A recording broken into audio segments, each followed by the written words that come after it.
belajar pagi ini bagaimana kita menjadi orang percaya yang mengalami mujizat Tuhan setiap hari. Katakan 2, 3, setiap hari. Yang pasti dengan caranya Tuhan. Setuju, katakan amin?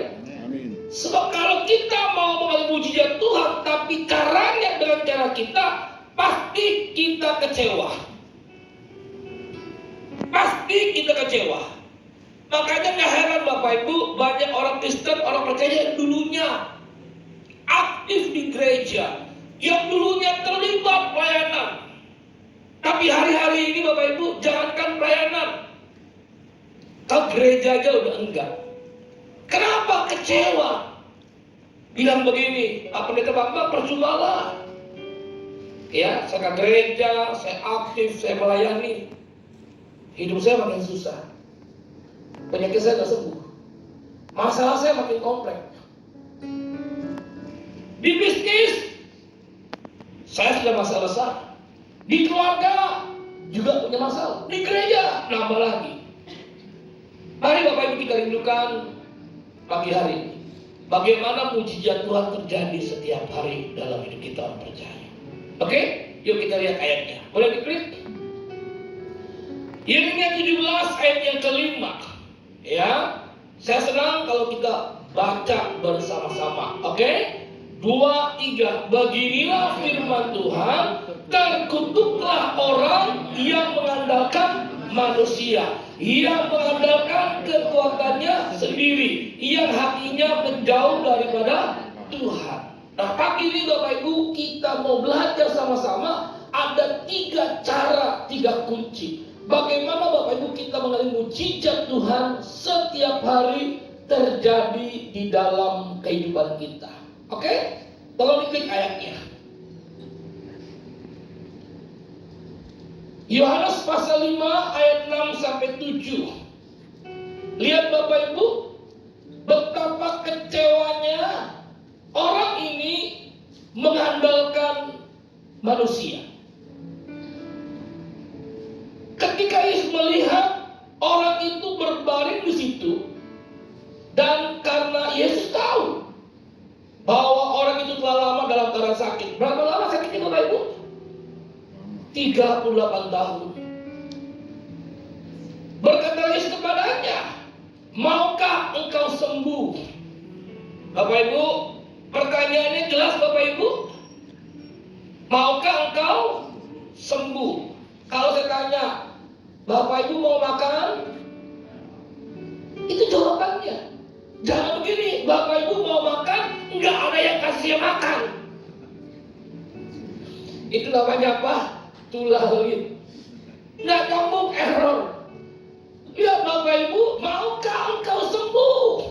Jawab orang sakit itu kepada Yesus, Tuhan, tidak ada orang yang menurunkan aku. Tidak ada orang yang bantu aku. Tidak ada orang yang tolong aku. Bapak Ibu, mereka semua orang-orang sakit itu berkumpul di pinggir kolam Bethesda. Tiap air bergoncang, air bergoyang, orang duluan.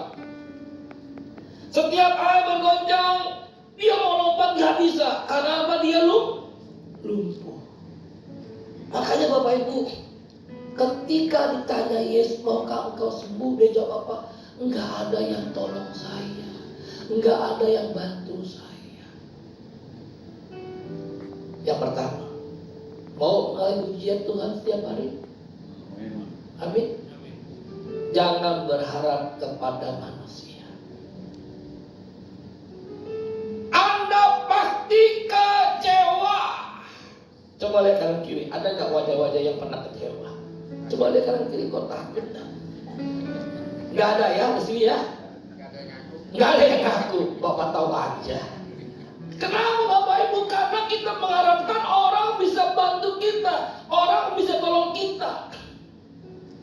Fokusnya kepada manusia yang terbatas. Mau mengalami mujizat Tuhan, fokusnya iman kita kepada Yesus Kristus Tuhan. Katakan amin.